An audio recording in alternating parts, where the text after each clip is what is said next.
பரிசுத்தமுள்ள பிதாவே, இந்த காலை வேளைக்காக நன்றி சொல்லுகிறோம். இன்றைக்கும் கூட கொலோசியருக்கு எழுதின நிருபம் 2ஆம் அதிகாரத்தை நாங்கள் தியானிக்க நீர் பாராட்டின கிருபைக்காக நன்றி.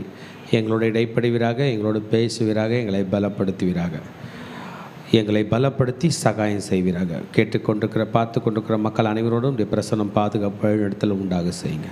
இயேசுவின் நாமத்தில் ஜெபிக்கிறோம் நல்ல பிதாவே, ஆமென். நாம் அனைவரை செய்து உட்காருவோம்.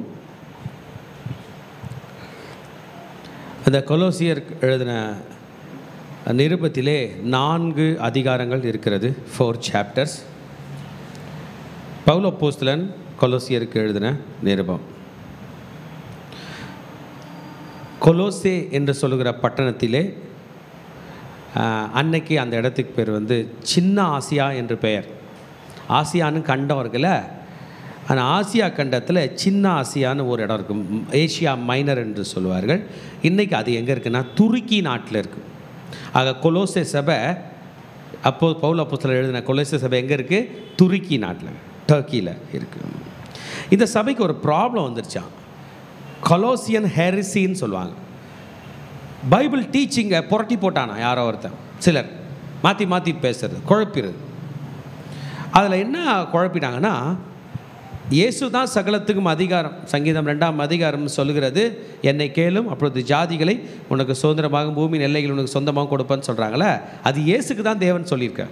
என் வலது பார்சத்தில் அமரும் உமது சத்துருக்களை நான் உமது பாதபடி ஆக்கி போடு மட்டும் என் வலது பார்சத்தில் அமரும்னு ஆண்டவர் சொல்கிறார். அப்போ ஹெவன் வந்தாலே, இந்த பூமியின் வந்தாலே, எல்லா இடத்துலையுமே ஒரு சுப்ரீம் பவரை பிதாவாகிய தேவன் தன் மகனுக்கு கொடுத்துருக்கிறார். நம்மலாம் நம்ம ப்ராப்பர்ட்டி, நம்ம சொத்துலாம் யாருக்கு தரோம்? மகனுக்கு. மகன் ஒரே மகன்னா மொத்தமே உனக்கு தான் அப்படின்னு சொல்கிறது போல் சுப்ரீம் பவர் ஜீசஸுக்கு இருக்குது. ஆனால் என்ன பண்ணிட்டாங்களா, இந்த புரட்டர்கள், இந்த குழப்பவாதிகள் கன்ஃபியூஸ் பண்ணிட்டாங்க. என்ன கன்ஃபியூஸ் பண்ணிட்டாங்கன்னா, இதுதான் கொலோசியன் ஹெரசின்னு பேர். ஒரு வேதத்தை புரட்டி போட்டு இயேசு ஒன்றும் சூப்பர் பவர் இல்லை, நீங்கள் இன்னும் நிறைய கற்றுக்க வேண்டியது இருக்குது, கர்த்தர் ஜீசஸை மட்டும் புரிஞ்சுக்கிட்டா போதும், ரட்சிப்பு மட்டும் புரிஞ்சுக்கிட்டா போதும்னு இல்லை, நீங்கள் இன்னும் நிறைய படிக்கணும், உலக ஞானம் நிறைய தெரியணும் அப்படின்னு சொல்ல ஆரம்பிச்சிட்டாங்க. அப்படி என்னையா அப்படி சொல்லி கொடுத்துறான்னு கேட்குறீங்களா? ஜூவிஷ் லீகலிசம், யூத மதத்தை ஃபாலோ பண்ணு, விருத்த சேதனம் பண்ணு, தசமபாகம் கொடு, காணிக்கை கொடு, சாபத் செலிப்ரேட் பண்ணுன்னு ஜீசஸுடைய எங்கே கூட்டு போயிட்டாங்க? வேதத்தில் 613 கட்டளை இருக்குங்க, 611 + 2. எல்லாத்தையும் நம்மளால் செய்ய முடியுமா? செய்ய முடியல. அப்போ அடி வாங்க ரெடியாக இருக்கும்போது ஜீசஸ் காலில் போய் விழுந்தா அவர் நம்மளை காப்பாற்றி விட்டார். திரும்பி போய் அந்த 613 பற்றி பேசுவோமா நம்ம? ஏன்? நம்ம ஃபெயிலான சப்ஜெக்ட் அது. நம்ம யாரை பற்றி தான் பேசணும்? இயேசு பற்றி. ஒன்று மீறினாலும் பாவம் தான், ஒன்று மீறினாலும் நியாயப்பிரமாணத்தில் சொல்லப்பட்ட எல்லாமே வரும். பொய் சொல்லாது இருப்பாயாக. பொய் சொன்னாலே மரண தண்டனை அக்கார்டிங் டு பைபிள்னு வச்சுப்போமே. அப்போ நம்ம மரண தண்டனைக்கு ஆளா இல்லையா? நம்மளாம் ரெடியாக நிற்கிறோமே. அவள் எப்படி தப்பிச்சோம், எப்படி வாழறோம்? எத்தனை பேர் ஜீசஸ் காலில் விழுந்து பொழைச்சிங்க? நான் பாஸ்டர் ஆகிறேன், ஜீசஸ் காலில் விழுந்து தான் பொழைச்சேன், ஜீசஸ் காலில் விழுந்து தான் பொழைச்சின்னுக்கிறேன், ஜீசஸ் காலில் விழுந்து தான் பொழைக்க போகிறேன். ஆனால் கொலோசஸ் சபையில் கன்ஃபியூஷன் நடந்துச்சு. ஹே, ஜூவிஷ் லீகலிசம் பக்கம் போயிடுங்க, யூதர்கள் பக்கம் போயிடு, விருத்த சேதனம் பண்ணிட்டாங்களா? வேற என்ன குழப்பிட்டாங்க? தேவ தூதர்கள்லாம் இருப்பாங்க. சிஸ்டர், உங்களுக்கு வலதுக்கு பக்கம் ஒரு இடதுக்கு பக்கம் ஒரு தேவதூதர், அந்த தேவதூதருக்கும் வணக்கம் வைங்க அப்படின்ட்டாங்க. நான் ஒரு சிஸ்டருக்கு ப்ரே பண்ண போனேன். அவங்க சொன்னாங்க, எனக்கு 2 தேவதூதர், நான் அவங்க வீட்டுக்கு ப்ரேயர் பண்ணேன். நான் அவங்களை ப்ரே பண்ண போகல, நான் அவங்க வீட்டுக்கு ப்ரே பண்ண போனோம். ஏதோ ஒரு ஜெபத்துக்கு போகும்போது அவங்க சொன்னாங்க, பாஸ்டர் எனக்கு 2 தேவதூதர் இருக்கிறாங்க, இந்த பக்கம் இருக்கிறவருக்கு ஒரு பேர் வச்சுக்கிறாங்க, அந்த பக்கம் இருக்கிற பேர் வச்சு, இவர் நேற்று என்கிட்ட பேசிட்டு போனார், இவர் நாளைக்கு வரனார் அப்படின்னாங்க. நானே குழம்பிட்டேன். அப்போ நம்மளும் ப்ரே பண்ணலாமா தேவதூதருக்குன்ற ரேஞ்சுக்கு நம்மளை கூட்டு போகிறாங்க. ஆனால் பைபிள் கிரைஸ்ட் இஸ் சஃபிஷியன்ட். எத்தனை பேர் சொல்கிறீங்க இயேசு எனக்கு போதுமானவர்? ஹல்லேலூயா. இப்போ தான் பவுல் ஐயா என்ன பண்ணுறாரு, நான் அவங்கள பார்த்ததே இல்லை அவர். ஆமென். நான் விசுவாசிக்கிற கர்த்தர் நமக்கு 70 திருச்சபை கொடுக்கும்போது பல திருச்சபைக்கு நான் போகவே போகிறதில்ல. நான் ஆன்லைனில் பேசுகிறது அங்கே கேட்கப்படும். எத்தனை பேர் விசுவாசிக்கிறீங்க? குறிப்பாக நம்ம OMR சர்ச்சுக்கு அங்கே போகும்போது பல நேரத்தில் இந்த வீடியோ தான் ப்ளே பண்ணுறாங்க. ரொம்ப சந்தோஷமாக இருக்குது. நானும் ஒரு ஆளை உட்காந்து அதை பார்த்துன்னுக்கிறேன். ஆமென்.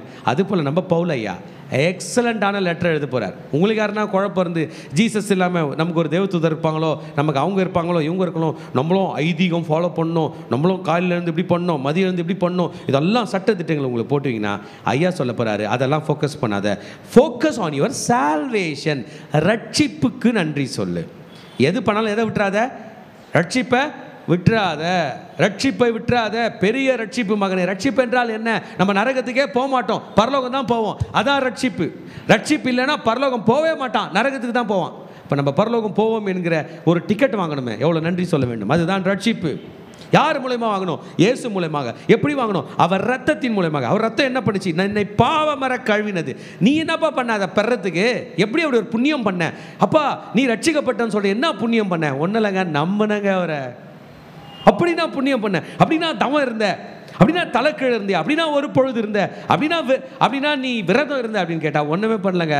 அந்த ராஜாவை நம்பினங்க. நம்பினார் கைவிடுவது படுவதில்லை என்றது போல அந்த ராஜா எனக்கு ரட்சிப்பை இலவசமாக கொடுத்தார். கொலோசி திருச்சபை பார்த்து சொல்றார், கொலோசி திருச்சபையே, be careful, focus on your salvation. உன் ரட்சிப்பின் மீது கவனமாய் இரு. ரெண்டாவது ஸ்பிரிச்சுவல் growth. நீங்கள் ரட்சிக்கப்பட்டு எவ்வளோ நாள் ஆச்சு? 10 வருஷம். இப்போ என்ன பண்ணுறீங்க? தலைவலிக்குதியா? கொஞ்சம் ஜபம் பண்ணியா? இப்போ என்ன பண்ணுறீங்க? நானே முடியாமல் இருக்கேன். இப்போ என்ன பண்ணுறீங்க? எனக்கு செத்து போகலாமான்னு இருக்குது. அப்போனா நம்ம ஸ்பிரிச்சுவலாக க்ரோ ஆகலைன்னு அர்த்தம். ஆமென். ஆவிக்குரிய ரீதியாக வளரல. ஆவியில் வளரணும்னா என்ன பண்ணணும் சொல்லுங்கள்? நம்பர் 1, நல்லா பைபிள் படிக்கணும். இயேசு சொன்னார், நான் சொல்லுகிற வசனங்கள் ஆவியாயும் ஜீவனமாயிரும். எத்தனை பேருக்கு ஆவியில் வளரணும்னு ஆசை? அப்போ என்ன பண்ணோம்? அதிகமாக பைபிள் படிக்கணும். ரெண்டாவது என்ன பண்ணணும்? நமக்கு தெரிஞ்சது தான், ப்ரேயர் பண்ணணும், அந்நிய பாஷை பேசணும், ஆவியில் நிரம்பணும். இதெல்லாம் நம்ம பண்ணலன்னா இந்த 4 தான்.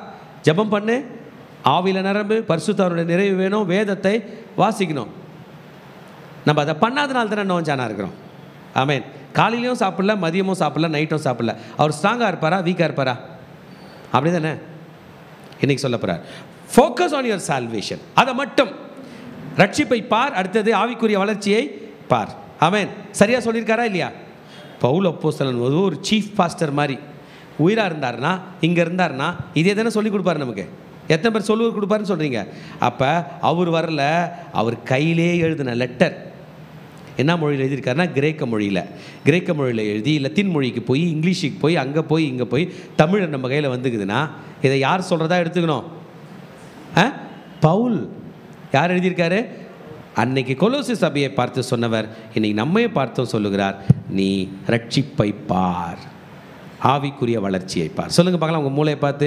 பவுல் சொல்லுகிறார், பரிசுத்த பவுல் சொல்லுகிறார், உன் ரட்சிப்பை கவனி, உன் ஆவிக்குரிய வளர்ச்சியை கவனி. ஹல்லேலூயா. கை தட்டலாமா? சூப்பர். இதுக்கு தான் பிரதான இடம். கிபி 62 இயேசு கிறிஸ்து பிறந்ததுலேருந்து 62 வருஷம் கழிச்சு எழுதியிருக்காரு. ஐயா கொலோசி சபைக்கு போக முடியலங்க, ஜெயிலேருந்து எழுதுறாரு. எங்கே எழுதுறாரு? ஜெயிலில். கொலோசி பட்டணத்துக்கு பேரே போட்டு எழுதுறார். ஆமென். ஆமாம், பேர் போட்டு கொலோசியருக்கு எழுதின நிருபம் அப்படின்னு போட்டு எழுதினார். இந்த கொலோசிய நிருபம், இந்த கொலோசிய பட்டணம் ரோமாபுரியில், ரோம் இருக்குல்ல, ரோமுக்கு நிறைய சிட்டிஸ் இருக்குது. அங்கெல்லாம் அவங்க ட்ரேட் பண்ணுவாங்க. அதில் ஒரு முக்கியமானதாக இருந்தது, ட்ரேடுக்கு ரொம்ப முக்கியமானதாக இருந்தது. பவுல் இதை எழுதுகிறார். ஆமென். எப்படி எழுதுகிறார்னா, எப்பாப்பிரா என்று சொல்லுகிற ஒரு பிலீவர் கொலோசி பட்டணத்தை நிறுவனர் பேர் என்ன பேருங்க? எப்பாப்பிரா என்பவர் கொலோசி பட்டணத்தில் சபையை நிறுவிட்டு பயந்து போய் உட்காந்துக்கிறார். பவுலுக்கு சொல்கிறாங்க, எப்பாப்பிராவை ஊழியத்துக்கு அமிச்சிங்களே, அவனே பயந்து போய் உட்காந்துருக்கான். நம்ம நிறைய பேர் ஊழியத்துக்கு போகும்போது யார் பயந்து போயிடுறோம்? போகிறவங்க பயந்து போகிறது போல் அமர்ந்திருக்கிறான். அவன் த்ரெட்டன் பண்ணப்பட்டிருக்கான். நியூ பிலீவர்ஸ்லாம் அவன் சொல்கிறத கேட்கல. அப்படி என்னங்க நடக்கிறாங்க? அவங்க ஏஞ்சல்ஸை வணங்க போயிடுறாங்களாம், திரும்பி ட்ரெடிஷனுக்கு போகிறாங்களாம், ரட்சிப்பை பற்றி பார்க்கலன்னும் போது பேனாவை எடுத்து எழுதுகோலை எடுத்து எழுதுகிறார். ஆமென். ஹல்லேலூயா. பிலீவர் விசுவாசிகள் கிறிஸ்துவோடு இணைந்திருக்க வேண்டும். திருமணமான பிறகு கணவனும் மனைவி எப்படி இருக்கிறாங்க? இணைஞ்சிருக்காங்க. பெட்டி படுக்கெல்லாம் பேக் பண்ணி அந்த மாப்பிள்ளையோட அனுப்பிடுறாங்களா இல்லையா? அனுப்பிடுறாங்க தானே. அனுப்பும்போது எல்லாரும் அழுவாங்க. பொண்ணை அனுப்பும்போது அழுகிறாங்களா இல்லையா? இல்லை, அழுகிறாங்க. ஏன்? இனிமேல் இவன் யாருக்கு சொந்தம்? அவனுக்கு சொந்தம்னு போல் ரட்சிக்கப்பட்ட ஒவ்வொரு மனுஷனும் கிறிஸ்துவுக்கு சொந்தம் என்பதை இந்த கொலோசிய நிருபம் நமக்கு சொல்லித்தரப்பு. நம்ம எங்காலிஸோட ஸ்லோகன், லோகோ, விஷன் அது பி ரூட்டட் இன் கிரைஸ்ட். இந்த கொலோசியர் 2ஆம் அதிகாரத்தில் தான் கர்த்தர் நமக்கு கொடுத்துருக்க. நீ அவரில் வேறு கொண்டவனாயிரு. If you are rooted in Christ, you will have a transformed life. உங்க வாழ்க்கை மாறி இருக்கும். ஆமென். வாழ்க்கையில் முதல்ல பயம் போகும். பயம் இருந்தாலே நம்ம கிறிஸ்துக்குள்ள இல்லைன்னு அர்த்தம். விசுவாசம் வரும். கவலை மறையும், கோபம் மறையும், நம்பிக்கை வரும். உங்கள் நம்பிக்கைக்கு பேர் சொல்லுங்க பார்க்கலாம். உங்கள் நம்பிக்கைக்கு ஒரு பேர் இருக்குது. என்னது? ஜீசஸ். உங்களுக்கு ஒரு வருங்காலம் இருக்குது. அந்த வருங்காலத்துக்கு ஒரு பேர் இருக்குது. அது பேர் என்ன பேருங்க? ஜீசஸ். ஒரு காலத்தில் உயர்ந்து வாழ்ந்து வந்த பட்டணமே, நன்றாய் ஜெபித்த திருச்சபையே, இன்னைக்கு உன்னை என்ன நடந்துச்சு? Outside influences. ஊழியத்துக்கு வரீங்க, கவனிங்க, ஊழியத்துக்கு வரீங்க, நல்ல ஆண்டவருடைய பணியை செய்றீங்க, வெளி உலகத்தில் வேலை செஞ்சுட்டு வரவர் தான் உங்களை ரூல் பண்ணார்னா நீங்கள் எங்கே ஊழியம் பண்ணுறது? அவர் சொல்கிறது தான், அவங்க சொல்கிறது தான், இவர் சொல்கிறது தான், ஆண்டவர் பற்றி நானே தெரியாத, ஆண்டவருக்கு விரோதமாக போகிற, அதிக நேரத்தில் பாவத்தில் இருக்கிறவங்க சொல்கிறத கேட்டு அவங்க தான் சொன்னதை தான் நான் செய்வேன் என்று நீங்கள் வந்தீங்கன்னா என்ன ஆகும்? கொலோசியா திருச்சபையே, why did you become vulnerable to the outside influences? வெளியில் இருக்கிற உலகம் உனக்கு தாக்கத்தை கொடுக்கிறதே. ஆமென். தாவீது ஆடு மேய்க்கும் போது கூடங்க அவர் தான் கர்த்தரை ஆராதிச்சு அவர் சொல்கிறது தான் எல்லாரும் கேட்டாங்க. அதே பதவிக்கு தான் ராஜாவானார். நான் ஆடு மேய்க்க போகிறேன், நான் கர்த்தரை துதிக்க மாட்டேன், இன்றைக்கி எங்கள் அப்பா எக்ஸ்ட்ரா ஒரு ஆடு கொடுத்துட்டாரு, நான் இன்றைக்கி சுரணமலை எடுத்து பாட்டு பாட மாட்டேன், எங்கள் அண்ணனுக்கு பால் கட்டி எடுத்துன்னு போகிறேன்ல, நான் ஆண்டவரை முதல் வேலையை செஞ்சுட்டு தான் உனக்கு பால் கட்டியே எடுத்து கொண்டு வருவேன். Today God is talking with us. Is the outside world influencing you? வெளி உலகம் எப்போ பார்த்தாலும் யூடியூப், எப்போ பார்த்தாலும் ஃபோன், எப்போ பார்த்தாலும் உலகத்தில் இருக்கிற ஒரு மனுஷனோ ஒரு மனுஷியோ உங்களை மேற்கொண்டால், கொலோசியா திருச்சபை கதை தான் நம்ம கதை. By whom are we being influenced today? Influence என்னன்னா கண்ணுக்கே தெரியாத ஆள்றது தான் இன்ஃப்ளூயன்ஸ். அந்த நபர் நம்மளை பார்க்க கூட மாட்டாங்க, அவங்க அப்படி மூஞ்சி திருப்பிட்டாலே நம்ம அவங்க பின்னாடி போவோம் அப்படின்னு இருந்தோம்னா they are influencing us. இன்னைக்கு ஃபோன் நமக்கு இன்டர்நெட் ரீசார்ஜே பண்ணல, நமக்கு பைத்தியம் பிடிக்குதுன்னா அந்த ஃபோன் இஸ் இன்ஃப்ளூயன்சிங் us. ஆமென். ஐயா சொல்ல போகிறாரு, ஃபால்ஸ் டீச்சிங்கை தூக்கி தூரம் விட்டுட்டு கம் அண்ட் ஃபாலோ கிரைஸ்ட், கிறிஸ்துவை பின்பற்று. ஹல்லேலூயா. ஹல்லேலூயா சொல்ல மாட்டீங்களே? ஹல்லேலூயா. ஆமென். மதர் சர்ச்சோட சர்மன் கேட்டேன், பாஸ்டர் ஷாரன் அதை கொடுத்துருக்காங்க. அவங்க அதுக்கு ஒரு டைட்டில் கொடுக்குறாங்க, let not your faith be hijacked. Amen. உன்னுடைய விசுவாசம் கடத்தி கொண்டு போய் விடாதபடி பாதுகாத்துக்கொள். விமானம் வானத்தில் பறக்கிறது, ஹைஜாக்கர்ஸ்க்கு பேர் என்ன தெரியுமா? கடத்தல்காரர்கள். அவங்க போய் பைலட்டோட கேபினில் கதவை திறந்து துப்பாக்கியை கன்னில் வைக்கிறாங்க. எங்கேயோ போக வேண்டிய விமானம் எங்கே போதா? எங்கேயோ தரைய வேண்டியது வேறு இடத்துக்கு தர இறங்குதா? எல்லா ஜனங்களும் கத்துறாங்களா? நிம்மதி இல்லை தானே? பயம். அதுபோல் உங்களை பிணையப்படுத்தி வைத்து கொண்டு சாத்தா ஆண்டவர்களை பேரம் பேசுகிறான். இந்த பிள்ளைய ஊழியத்துக்கு நீ கூப்பிட்ட, நான் ஹைஜாக் பண்ணிட்டேன், இனி இது ஊழியம் பண்ணாது, இனி இந்த மகள் ஊழியம் செய்யாது, இனி இந்த குடும்பம் ஊழியம் செய்யாது, இனி இந்த நபர் ஆராதனை பண்ண மாட்டாங்க, இந்த நபரை நான் தூக்கிட்டேன், ஹைஜாக் பண்ணிட்டேன்னு சொல்கிறானா. நம்ம மனசை பிடிச்சா புரிந்து கொள்ளுங்கள் திருச்சபையே, இந்த சத்திய வேதத்தை விட்டுட்டு நம்ம வேற எந்த பக்கம் சார்ந்தாலும் we have been hijacked. Hijack ஆன விமானம் எப்படி பறக்கும் தெரியுமா? சும்மா ஃபைட்டர் பிளேன் மாதிரி பறக்கும், சுத்தம். உள்ள ஜனங்க வாமிட் எடுத்தாலும் கவலை இல்லை, அவங்க அழுதாலும் கவலை இல்லை, அவங்க பயந்தாலும் கவலை இல்லை, எதுவுமே கவலை இல்லை. அவர்களை பிணைய கைதியாக பிடித்து வைத்து கொண்டு அவன் கேட்பதை கொடுக்கவில்லை, நான் உள்ளே இருக்கிறவங்கள ஒவ்வொருத்தரும் சுட்டு கூட போடுவான். நடந்திருக்கா? சாத்தான் அப்படி தான் நம்முடைய விசுவாசத்தை சிறைப்பிடிக்க பார்க்குறான். என் செய்தியை கேட்டுக்கொண்டிருக்கிற மகனே மகளே, இன்றைக்கு நீ கிறிஸ்துவில் இணைந்திராவிட்டால் யூ வில் பி ஹைஜாக்ட். ஆமென். கிறிஸ்து கூட இணைஞ்சிருந்தா அவர் ஒரே ஷூட்டில் ஹைஜாக்கரை ஷூட் பண்ணுவார், நம்ம மூலமாகவே ஷூட் பண்ணுவார். ஆமென்.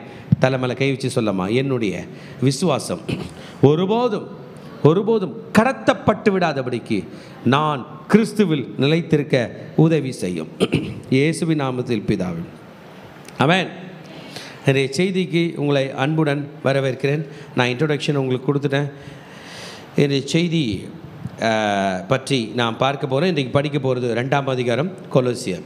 ஆமாம், பவுல் அப்போஸ்தலன் இந்த சாப்டரில் என்னென்ன பேச போகிறார் என்பதை பற்றி பார்க்க போகிறோம். கர்த்தருடைய பரிசுத்த நாமத்துக்கு மகிமை உண்டாது.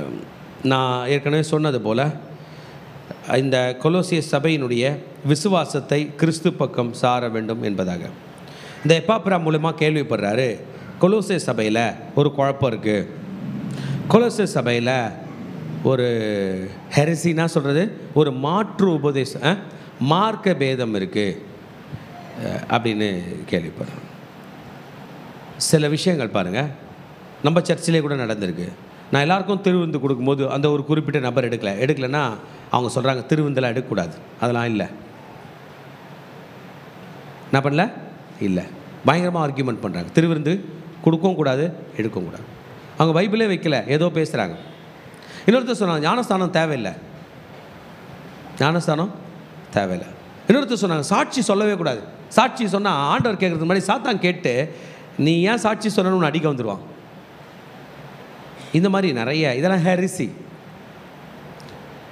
கர்த்தரை நான் எக்காலத்திலும் ஸ்தோத்திரிப்பேன். சாட்சி என்பது ஒரு தேங்க்ஸ் கிவிங். என் ஆண்டவர் எனக்கு நல்லது பண்ணார், நாளைக்கு பண்ணுவார். ஆமென். நன்றி நிறைந்த இருதயத்தோடு நம்ம வாழ்ந்து கொண்டிருக்கோம். இப்போ இதுக்கு பவுல் அப்போஸ்தலன் இதில் எம்ஃபசைஸ் பண்ண போகிறேன். முதல் பகுதி பவுல் அப்போஸ்தலன் கொலோசியர் உள்ள மக்கள் மத்தியில் உள்ள பிரச்சனைக்கு அட்ரஸ் பண்ண போகிறார். இந்த பிரச்சனைகள் ஒவ்வொரு குழப்பங்கள், ஹெரிசி, மார்க்க பேதங்கள் எல்லாவற்றையும் இருந்து இந்த பிள்ளைகளை காப்பாற்றி வரும்படியாக ஒரு ஆலோசனை கொடுக்க போகிறார். அது 1ஆம் வசனத்திலிருந்து 7ஆம் வசனம் வரைக்கும் படிக்க போகிறோம். 8ஆம் வசனத்திலிருந்து 2வது பாட்டு படிக்க போகிறோம். அது என்ன, அவங்களுக்குள்ள என்ன ஹெரிசி இருக்குது, என்ன மார்க்க பேதம் இருக்குது, செய்ய வேண்டியதை விட்டு விட்டு வேறு என்னத்தை செய்து கொண்டிருக்கிறார்கள் என்பதை அவர்களுக்கு சொல்லித்தர போகிறார். கம் அவுட் ஆஃப் திஸ் ஹெரிசி, இதை விட்டுருங்க, கிரைஸ்து தான் நமக்கு ஃபோக்கஸாக இருக்க வேண்டும் என்று அவர்களுக்குள்ளே உள்ள அந்த ஹெரிசியை, அவர்களுக்குள்ளே உள்ள அந்த மார்க்க பேதத்தை எடுத்து எக்ஸ்போஸ் பண்ணி எக்ஸ்பிளைன் பண்ண போகிறார். ஒரு லீடராக தன்னுடைய கையில் பவர் எடுத்து அவர்கள் செய்ய வேண்டியதை, செய்யக்கூடாததை எல்லாவற்றையும் எடுத்து சொல்லித்தரப்பார். இது 2 பார்ட்டு தான் நம்ம இன்றைக்கி படிக்க போகிறோம். ஹல்லேலூயா. நியூஸ் வந்துருச்சிங்க. நியூஸ் வந்துட்ட பிறகு அவர் பேச போகிறார். 2ஆம் அதிகாரம் எடுத்துக்கலாமா? நம்ம இப்போ டீட்டெயிலாக படிப்போம். 2nd chapter Colossians. 2 பேருக்கும் சொல்கிறார், கொலோசியர்களே நீங்களும், பக்கத்தில் உள்ள சர்ச்சி லவோதேக்கியா, இந்த 2 சபையில் உள்ளவர்களே கவனிங்க, உங்களால் எனக்கு மனசில் ஒரு பெரிய பாரம். It is in-depth. ஒரு ஆள் ஆண்டவருக்குள்ளே நடத்திட்டீங்க, அவங்க சர்ச்சுக்கு வரல, ஃபோன் பண்ணால் ஃபோன் எடுக்கல. எத்தனை பேருக்கு பாரமாக இருக்கும்? எவ்வளோ பாரமாக இருக்குது? ஐயோ என்ன ஆச்சு தெரியலையே, இன்னைக்கு காலைல மார்னிங் டியூஷனுக்கு வர வேண்டிய 2 பிள்ளைங்க வரல, ஃபோன் எடுக்க மாட்டான், என்ன ஆச்சு தெரியல. ஒருத்தர் ரிப்ளை பண்ணிட்டார் வெளியில் போகிற, இன்னொரு தம்பி ஃபோன் எடுக்கல. That is a great conflict. இப்போ அவனை ஒருத்தன் திசை திருப்பி ஆண்டவரை விட்டு பிரிக்கிறான் போது இன்னும் எவ்வளோ கான்ஃப்ளிக்ட் இருக்கும், இன்னும் எவ்வளோ கஷ்டம் இருக்கும். அந்த நேரத்தில் நம்ம ஜெயிலில் இருந்தோம்னா இன்னும் எப்படி இருக்கும்? நம்மளால் அவங்கள பார்க்கக்கூட முடியாதுன்னு எப்படி இருக்கும்? ஃபோன் பண்ணக்கூட முடியாதுன்னு எப்படி இருக்கும்? எவ்வளோ ஒரு மனபாரத்தோட ஜெயிலில் இருந்து பவுல் அப்போஸ்தலன் எழுதுகிறார். It is a great conflict. அவர் எழுதின அந்த வார்த்தை, கிரேக்க மொழியில் எழுதின அந்த வார்த்தை வந்து ஒரு ஸ்போர்ட்ஸ் வீரனுக்கு ஒரு பாரம் இருக்குமே. ஒரு குத்து சண்டை வீரரோ இல்லை மல்யுத்த வீரரோ இல்லை ஒரு ஃபுட்பால் வீரரோ ஒரு ஸ்ட்ரெஸ் இருக்கும் பாருங்கள், அந்த மாதிரி ஒரு ஸ்ட்ரெஸ் எனக்கு இருக்குது உங்களை பற்றி கேள்விப்படும்போது. கொலோசியரே லவோதீக்கியரே, உங்களை பற்றி நான் கேள்விப்படும்போது எனக்கு ரொம்ப பாரமாக இருக்குது. ஆமென். என்ன பாரம்? Spiritual conflict. ஏங்க ஒரு ஆள் கையில் காசு இல்லைன்னும் போது கூட நம்ம தாங்கிக்கலாங்க, பரவாயில்ல, ஏழ்மையில் கூட கர்த்தர் நடத்துவார். அவன் கிறிஸ்துவை விட்டு தூரம் போகிறான் என்பதை தாங்கிக் கொள்ள முடியவில்லை. அவன் கர்த்தர் பணியை விட்டு போகிறான் என்பதை தாங்கிக் கொள்ள முடியவில்லை. ஏன்னால் கர்த்தர் விட்டு தூரம் போகும்போது அங்கே யார் இருக்கிறது? சாத்தான் இருக்கிற ஒரு வலைதான் மார்க்க பேதம். கர்த்தர் நம்மளை பரிசுத்தமாக நடத்துகிறார். பரிசுத்தமாலாம் வாழ தேவையில்லைங்க. இயேசுவே தான் ரத்தத்தை சிந்தி உன்னை அப்போ பரிசுத்தப்படுத்திப்பார். உயிர் போத அந்த நேரத்தில் பரிசுத்தப்படுத்துவார். நீங்கள் தேவைன்னா அந்த கடையில் கூட நின்றுக்கலான்னு ஒருத்தர் வந்து பேசிகிட்டு இருக்கிறான் இன்னொருத்தர் கையில். அந்த கடையில் இருக்கலாம், இந்த கடையில் இருக்கலாம், என்னன்னாலும் பாவம் பண்ணலாம். இயேசுவின் ரத்தம் சத்த பேர் கூட கழுவுமா? இயேசுவின் ரத்தத்தை தெரிஞ்சுக்கிட்டா போதுமா? பாவம் பண்ணலாம் என்று சொல்லுகிறான். Heresy everywhere there is confusion. அவருடைய வாழ்க்கையை போய் நீங்கள் படிச்சிங்கன்னா அவங்களால யாருக்கும் பிரயோஜனம் இருக்காது. அவங்களால பலர் பாதிக்கப்பட்டிருப்பார்கள். இப்பேற்பட்ட ஒரு ப்ராப்ளம் இந்த சபை அட்டாக் ஃபேஸ் பண்ணுகிறது. ஆமென். ஆனால் பவுல் அப்போஸ்தலன் இவர்களுக்கு எழுதுகிறார், நான் கேள்விப்பட்டேன், ஆனால் இன்றைக்கு நான் இந்த வசனத்தை, இந்த அதிகாரத்தை உங்களுக்காக எழுதுகிறேன். I am writing some words to encourage you. Amen. ஆளை திட்டவும் கூடாது, வருத்தப்படுத்தவும் கூடாது, இருந்தாலும் ஊழியம் பண்ண முடியாதுங்க. நான் பாஸ்டராக இருந்து சொல்கிறேன், எத்தனையோ நேரத்தில் பேச வேண்டிய இடத்துல என்னால் பேசவே முடியல. நான் பேசினேன்னா அந்த ஆத்மா கோச்சிக்கிட்டு போயிடும், வேறு மாதிரி ஆக்கிடுவாங்க. யாருமே பேச மாட்டாங்க, ஆனால் நான் பேசி தான் ஆகணும். சில இடத்துல அப்படி இருக்கும், பேசுகிறதுக்கு ஒன்றுமே இருக்காது, எல்லாரும் வாயை மூடிட்டு இருப்பாங்க, ஆனால் நான் பேசி தான் ஆகணும். பேச வேண்டிய இடத்துல பேச முடியாது. ஏன் இப்படி பண்ண கேட்க முடியாது, கேட்கக்கூடாது. இப்போ ஐயா கன்ஸ்ட்ரக்டிவ் வேல போகிறார். A leader should can discipline people in a constructive way. அவங்கள கட்டிக்கிட்டே தான் திருத்த முடியுமா தவிர அவங்கள தட்டிக்கிட்டே திருத்த முடியாது. கட்டிட்டு தட்டலாம். கேக் செய்கிறார் ஒருத்தர், 1 கிலோ கேக் கேட்குறீங்க, அவர் ஒரு 1.5 கிலோவாக செஞ்சுருப்பார், அதுக்கப்புறம் கட் பண்ணலாம். கட் பண்ணதெல்லாம் வச்சு ஓட்ட முடியுமா? So first thing is should be we should follow in disciplining is to do constructive work. பாருங்கள், அவருடைய இருதயங்கள் தேற்றப்பட்டு அவர்கள் அன்பினால் இணைக்கப்பட்டு பிதாவாகிய தேவனுக்கும் கிறிஸ்துக்கும் உரிய ரகசியத்தை அறிந்து கொள்கிற உணர்வின் பூரண நிச்சயத்தின் எல்லா விஷயத்திலும் உரியவர்களாக வேண்டும் என்று இப்படி விரும்புகிறேன். இப்போ ஐயா திட்டில் இனிமேல் தான் ஸ்டார்ட் பண்ண போகிறார். அவர் சொல்கிறார், இருதயங்கள் தேற்றப்பட வேண்டும். மினிஸ்டர் இருக்கிறவங்களாம் ஒரு அலையா சொல்லுங்கள் பார்க்கலாம். இன்றைக்கி எத்தனை பேர் என் இதயம் தேற்றப்படணும்னு வந்தீங்க? நீங்கள் தான் ஆல்ரெடி மினிஸ்ட்ரியில் இருக்கீங்களே. இல்லையா, என்னோட இதயம் தான் தேற்றப்படணும். எனக்கு ஒரு தீர்க்க தரிசனம் வந்துடாதா, எனக்கு ஏற்ற மாதிரி பாஸ்டர் பேச மாட்டாரா அப்படின்னு நம்ம வரோம். ஆனால் யாரை தான் திட்டுறாங்க? நம்மளை தான் திட்டுறாங்க. சரி இப்படி நான் போயிடுறேன். நான் ஒரு சினிமா பாட்டு கேட்குறேன், அந்த பாட்டே நல்லா சுகமாக இருக்குது, காலையில் இந்த பாட்டு கேட்குறத விடன்னு தோணுது நமக்கு. இதான் பவுல் அப்போஸ்தலர் சொல்கிறாரு. மறந்துடாதீங்க, உலகத்தில் எந்த தேற்றுதலை காட்டிலும் கர்த்தருடைய தேற்றுதல் தான் முக்கியம். இருதயங்கள் தேற்றப்பட வேண்டும். சொல்லுங்க, இதயத்தில் கை வச்சு சொல்லுங்க, என் இருதயம் தேற்றப்பட வேண்டும். பிறருடைய இருதயம் தேற்றப்பட வேண்டும். இன்றைக்கு நீங்கள் கவலையோடு வந்தீர்கள் என்றால் உங்கள் இருதயத்தை கிறிஸ்து தேற்றுவார். அல்லேலூயா. மறந்துடாதீங்க, பயப்படாதீங்க. கிறிஸ்துவோட வழியில் இருந்தால் நம்ம ஹார்ட்டை பத்திரமா பார்த்துக்குவார், நம்ம மனதை பத்திரமா பார்த்துக்குள்ள. அவர்கள் அன்பில் இணைக்கப்பட வேண்டும். பிதாவாகிய தேவனுக்கும் கிறிஸ்துக்கும் உரிய ரகசியத்தை அறிந்து கொள்ள வேண்டும். இந்த இடத்துல மிஸ்ட்ரி பற்றி பேசுகிறார். there is a mystery. Jesus பற்றி மிஸ்ட்ரி. ஒரு பிரச்சனையும் பத்தும்போது இருக்கும்போது இங்கே ஜீசஸ் கேளுங்க, ஜீசஸ் இப்படி தலைவலிக்குது, உங்கள் கோலால் அடித்தானே அந்த வலி எப்படி ஆண்டவரை தாங்குனீங்க? go into the secret. அவர்களை கேளுங்க, எப்படி தாங்குனீங்க? ஆண்டவரே, எல்லாரும் துரோகம் ஒருத்தர் பண்ணும்போதே எப்படி தாங்குற என்னால் முடியலையே, உமக்கு ஊரே பண்ணுச்சே, எப்படி ஆண்டவரை தாங்குனீங்க? Get into the secrecy. நான் ஜீசஸ் கேட்பேன்ப்பா, கையில் காசு கொடுத்து ஊழியம் பண்ண சொல்கிறீங்க, அப்போவே நிறைய குறைவு வருது இல்லை, குறைவுபடுது. அது எப்படிப்பா குறைவாக கொடுத்ததை வச்சு 5000 பேருக்கு சோறு போட்டிங்க இப்போ வரைக்கும் நான் கேட்டுனுக்கிறேன். அந்த ரகசியத்தை கொஞ்சம் சொல்லிக் கொடுப்பா. ஆமீன். வரி பணம் கட்டுறாரு மீன் வாயிலேருந்து இல்லை, நம்ம எங்கேருந்து எடுத்து கட்டுவோம்? ஜிபேலேருந்து எடுத்து கட்டுவோம், அந்த பேங்க்லேருந்து, இந்த அக்கௌண்ட்லேருந்து எடுத்து கட்டுவோம், உண்டியில் உடச்சி கட்டுவோம். நம்ம ஆண்டவர் எங்கே சேர்த்து வச்சுக்கிறாரு? மீன் வாயில். அது அவருக்கு மட்டும் இல்லை, கூட சீமோனுக்கும் சேர்த்து. அவன் ப்ரொஃபஷன்லேயே வரி கட்ட வைக்கிறார் இல்லை. அதே சீமோன் தனியாக மீன் பிடிக்கும் போது போவாதன்னார், மனுஷனை பிடிக்கவானார். திரும்பி மீன் பிடிக்க அமிச்சார், போய் எடுத்துட்டு வா. ஒரே டைம் தான், தெரியாது உங்களை திரும்பி நர்சிங்க்கு அனுப்புவாரா, உங்களெல்லாம் அனுப்புவாரான்னு தெரில. ஒரே டைம் போட்டு ஒரு 2 கோடி ரூபாய் எடுத்துருவான்னு வரா, எனக்கு தெரில. See, this is how God operates. There is mystery. சொல்லுங்க, இயேசு கிறிஸ்துவுக்குள் ரகசியம் இருக்கிறது, பிதாவாகிய தேவனுக்குள் ரகசியம் இருக்கிறது. அந்த ரகசியத்தை நான் கற்றுக்கொள்ள போகிறேன். Leave other purposes. Hallelujah. மீதி எல்லாத்தையும் விட்டு நான் இயேசு கிறிஸ்துக்குள். ஆமென். பவுல் இதில் என்ன சொல்ல வருகிறார் என்றால், கிறிஸ்துவின் திருச்சபை ஒரு பாடுபடுகிறதே, கிறிஸ்துவை ஏற்றுக்கொண்டவர்கள் ஒரு பாடுபடுகிறார்களே, அதுவே ஒரு ரகசியமா. ஆமென். ஒரு நாள் நம்ம பாடுபட்ட ஒவ்வொன்றுக்கும் கர்த்தர் பலன் தரப்போகிறார். ஒரு கலசம் தண்ணீர் கொடுத்தாலே பலன் தருவேன்னு சொன்னார். நம்ம பிள்ளைங்க 20 லிட்டர் கேனை தூக்குறாங்க, இறக்குறாங்க, பிடிக்கிறாங்க, இல்லை கழுவுறாங்க, எல்லாம் பண்ணுறாங்க. பலன் உண்டா இல்லையா? உண்டு. அந்த ஒரு ரகசியத்தை பற்றி பேசுகிறார். அது 1ஆம் அதிகாரத்திலே சொல்லிட்டார். பாடுகளை பற்றின ஒரு ரகசியம் 1, 24, 26 வரைக்கும் படிக்கும். செகண்ட் கிறிஸ்துவுக்குள் ஒரு நம்பிக்கை இருக்கான், அதுவும் சீக்ரெட்டாக இருக்கான். இன்றைக்கி நீங்கள் ஊழியத்தில் இருக்கீங்க, இன்றைக்கி கிறிஸ்து பாதத்தில் உட்காந்துருக்கீங்க, நாளைக்கு எப்படி இருக்கோனே தெரியல, அப்படி தானே? தெரில தானே? ஆனால் விசுவாசிக்கிறோம் நாளைய நன்றாக இருக்கும் என்று. ஆமேன்.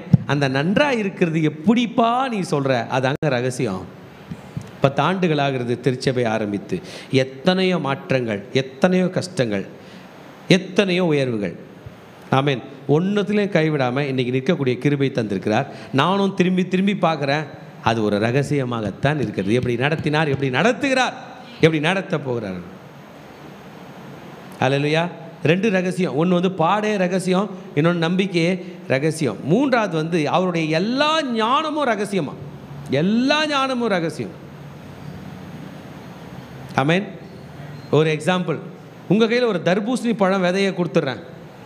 நீங்கள் அடித்து உடைச்சி பிச்சு தண்ணியில் போட்டு கலக்கி சூடு பண்ணி தர்பூசணி பழம் ஆக்க முடியுமா? அந்த விதையை.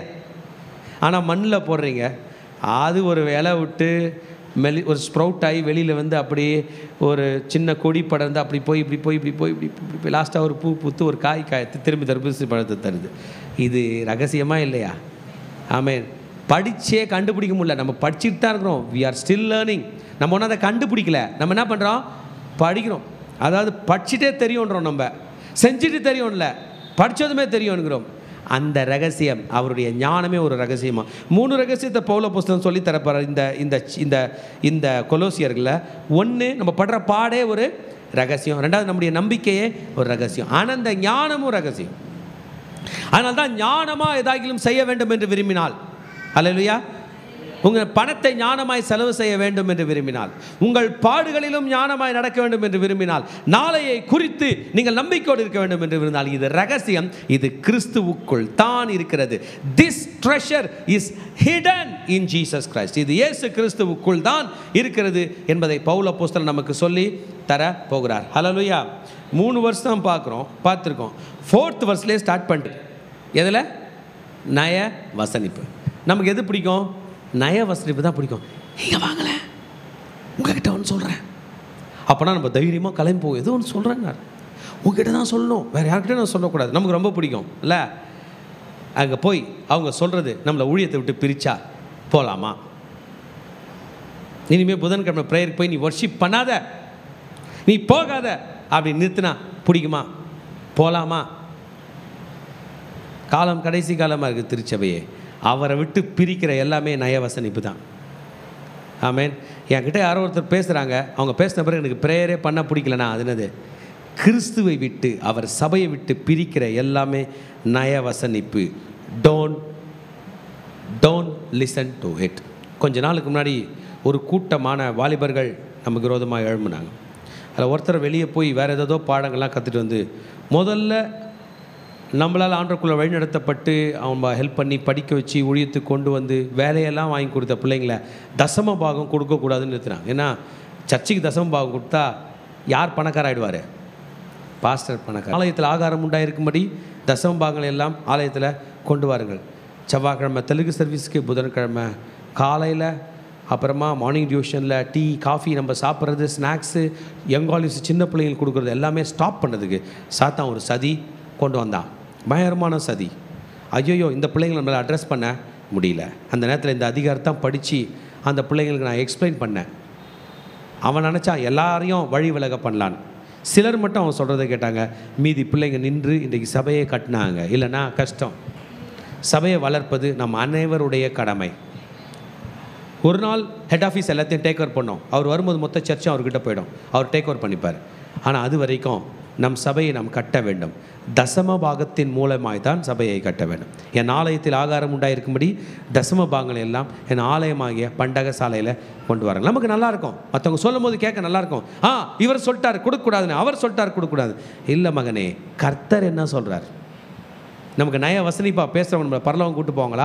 அவங்களா நமக்கு வேலை வாங்கி கொடுத்தாங்க, அவங்களா நம்மளை படிக்க வச்சாங்க, அவங்களா நம்ம 2ஆம் கிளாஸ் பாஸ் பண்ண வச்சாங்க, 10ஆம் கிளாஸ் படிக்க கஷ்டப்பட்டோமே அவங்களா படிக்க வச்சாங்க, அவங்களா நமக்கு ஜீவன் கொடுத்தாங்க, அவங்களா ஆக்சிடென்ட்லேருந்து காப்பாற்றுறாங்க, அவங்களா நம்ம தலையை நிமிரும்படி செய்தார்கள். கொலோசியர் திருச்சபையே, do not listen to these enticing words which would beguile you. உன்னையே மாற்றி அமைக்கிற இந்த தந்திரமான வார்த்தைகள் வேண்டாம். நான் சரீரத்தின்படி தூரம் இருக்க நினைக்காதீங்க, நான் ஆவியின்படி உங்கள் பக்கத்தில் இருக்கிறேன். நான் தூரம் இருக்கேன்னு நினைக்காதீங்க. கொலோசே சபையே, நான் ஜெயிலில் இருக்கேன், ஆனால் ப்ரேயர் பண்ணும்போது உன் பக்கத்தில் இருக்கிறேன். அல்லேலூயா. உங்களுடனே கூட இருந்து உங்கள் ஒழுங்கையும், அந்த வேர்டு பாருங்கள், உங்கள் ஒழுங்கையும் கிறிஸ்துவின் மேல் உள்ள உங்கள் விசுவாசத்தின் உறுதியையும் பார்த்து சந்தோஷப்படுகிறேன். ஆமென். கொஞ்சம் கவனிங்க பிள்ளைங்களா. நம்மளை ரொம்ப கொஞ்சி புகழ்ந்து பேசுகிறவங்க நமக்கு ரொம்ப பிடிக்கும்ல. ஆனால் அவங்க நமக்கு ஹெல்ப்பே பண்ண மாட்டாங்களாம். நம்மள ஒரு கணக்கு வாதியார் ஒரு கொட்டு கொட்டியிருப்பார், அதுதான் ஹெல்ப் பண்ணியிருக்கோம். தாவீதே சொல்கிறார், நீதிமான் என்னை தயவாய் கொட்டட்டும். நம்மளை பார்த்து யாரோ ஒருத்தர் ஏன் இப்படி பண்ணுறன்னு கேள்வி கேட்குறாங்கன்னா, அவங்க தான் நம்ம பேரண்ட்ஸ். அவங்க தான் நமக்கு ஏதோ நல்லது பண்ண போகிறாங்க. அவங்க கையில் எதுவும் இல்லைன்னு நினைக்காதீங்க, அவங்க தான் நம்ம திருத்த போகிறாங்க. இங்கே ஒழுங்கு என்கிற வார்த்தைக்கு சொல்கிறார். நான் ஏன் ஒழுங்காக இருக்கணும்? No, there is discipline for us in every part of our life. வயசாயிட்ட பிறகு கூட ஒழுக்கம் இருக்குது, இருக்கா இல்லையா? ஆமாம், வயசாயிடுச்சின்னு இருக்க முடியாது, குழந்தைன்னு இருக்க முடியாது. குழந்தை பருவத்தில் நமக்கு கற்றுக் கொடுக்கிற ஒழுக்கம் முதிர் வயது அறிவிக்க விடக்கூடாது. இதை பார்க்கும் போது நான் சந்தோஷப்படுகிறேன். Amen. When we are beholding the order and steadfastness in Christ, following the steadfastness in Christ, the leaders are happy. Paul சந்தோஷப்படுறார். குட், இந்த பிள்ளைங்க ஊழியம் நல்லா பண்ணிட்டாங்க. குட், இந்த திருச்சபை நல்லா இருக்கு. குட், இவங்க டிசிப்ளின் நல்லா பண்ணிட்டாங்க. குட், இவங்க செல் குரூப் நல்லா பண்ணிட்டாங்க. இந்த சர்ச் பிரான்ச் அவுட் பண்ணிச்சின்னு ஒழுக்கத்தை பார்த்து தான் சந்தோஷப்படுகிறேன். திறமைகளை பார்த்தல்ல. திருச்சபையே திறமைகள் இன்னைக்கு எல்லார் கையிலும் இருக்கு. நம்ம திறமையில வெளி உலகத்துக்கு போட்டிக்கு போனோம், நம்மளை யாரையும் வேலைக்கு கூட எடுக்க மாட்டாங்க. ஹல்லேலூயா, எடுக்க மாட்டாங்க. ஏன்னா நம்மளோட வேர்ல்டு சக்ஸஸ்ஃபுல்லாக போயிட்டு இருக்கு. நமக்கு நிறைய விஷயங்கள் தெரியல. கர்த்தர் நம்மை வைத்து கொண்டிருக்கிறார். கர்த்தர் நம்மளை எதிர்பார்க்கிறார். Are you in order today? Is things in order or it is in disorder? ஆமென். அதில் விசுவாசத்தை பற்றி பேச போகிறார். விசுவாசத்திலே உறுதிப்பட்டு ஸ்தோத்திரத்தோடு அதிலே பெருகுவீர்களாக. விசுவாசத்திலே உறுதிப்பட்டு, இதாங்க rooted and built up in him. விசுவாசத்திலே உறுதிப்படு, விசுவாசத்திலே உறுதிப்படு. Be stabilised in faith. நம்ம வாழறது ஒரு வாழ்க்கை.